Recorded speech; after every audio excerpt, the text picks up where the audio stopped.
Hi, உங்கள் ராதிகா சித்தி. இன்றைக்கி என்ன பார்க்க போகிறோன்னா, கிராமத்து மட்டன் குழம்பு. ஒரு பாத்திரத்தில் கறியை கழுவி நல்லா க்ளீன் பண்ணி வச்சுருக்கேன்.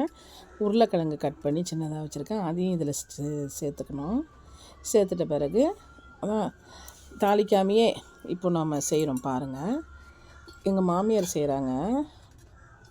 உருளைக்கிழங்கு க்ளீன் பண்ணி இதில் போட்டுட்டோமா. நான் ஊருக்கு போயிருந்தேன் பொங்கலுக்கு, அதனால் அங்கே சமைக்கிறதுனால அதை நான் வீடியோ எடுத்து உங்களுக்கு போட்டிருக்கேன். இப்போ இந்த ஸ்டேஜில் தேங்காய், சோம்பு, மிளகு, ஜீரகம், கசகசா இதெல்லாம் அரைச்சி வச்சுருக்கோம். அதையும் இதில் சேர்த்துக்கணும். தக்காளியும் அரைச்சி வச்சுருக்கோம். எல்லாம் அம்மியில் அரைச்சி வச்சுருக்குது. இந்த ஸ்டேஜில் சேர்த்து 2 ஸ்பூனு, அது ஒரு 2 ஸ்பூனு சேர்த்துக்கிறது. அப்புறம் நம்ம வீட்டில் இருக்கிற மிளகாத்தூள் தேவையான அளவு உப்பு போட்டுக்கலாம். கரம் மசாலா நான் கடையில் தான் வாங்கி போட்டாங்க. அங்கே இந்த ஸ்டேஜில் கொஞ்சம் கரம் மசாலா போட்டுக்கலாம்.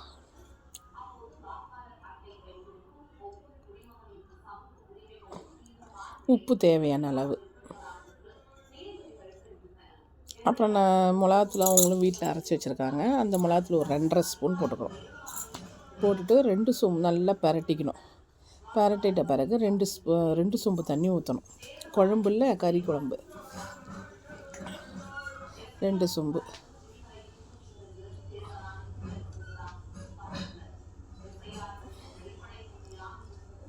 மஞ்சத்தூள் தேவையானாலும் கொஞ்சம் போட்டுக்கணும்.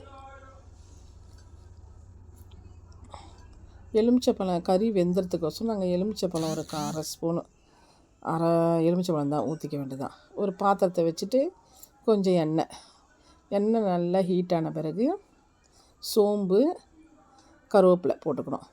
வெங்காயத்தையும் நாங்கள் அம்மியில் தட்டி வச்சுருக்கோம். அப்படியே ஒரு தட்டு தான், நறுக்கலை. அதையும் இந்த ஸ்டேஜில் போட்டுக்கணும். போட்டு நல்லா வதங்கிடணும். நல்லா வாசனை வரும் பாருங்கள். நல்லா வாசனை வரும்போது நம்ம இப்போ மசாலாலாம் போட்டு பரட்டி தண்ணி ஊற்றி மிக்ஸ் பண்ணி வச்சுருக்கோம்ல, அந்த கறியெல்லாம் உருளைக்கிழங்கு மிளகாத்தூள் போட்டு இது நல்லா வதங்கி வர ஸ்டேஜில் அதை எடுத்து ஊற்றணும். நல்லா வதங்கி இப்போ ஊற்றலாம். ஊற்றிட்ட பிறகு இது நல்லா கொதித்து கறி நல்லா வெந்து வரும் பாருங்கள். அப்படியே மணக்கும் மட்டன் குழம்பு வாசனையாக நல்லா பொங்கி நல்லா வெந்து வரும் பாருங்கள். வெந்து இந்த ஸ்டேஜில் நல்லா கொதிச்சிடும். வெந்திருக்கும் கறி. நம்ம லெமன்லாம் ஊற்றிருக்கோம்ல, வெந்துடும். இந்த ஸ்டேஜில் சுவையான கிராமத்து மட்டன் குழம்பு, எங்கள் மாமியார் வச்ச குழம்பு, மட்டன் குழம்பு ரெடி.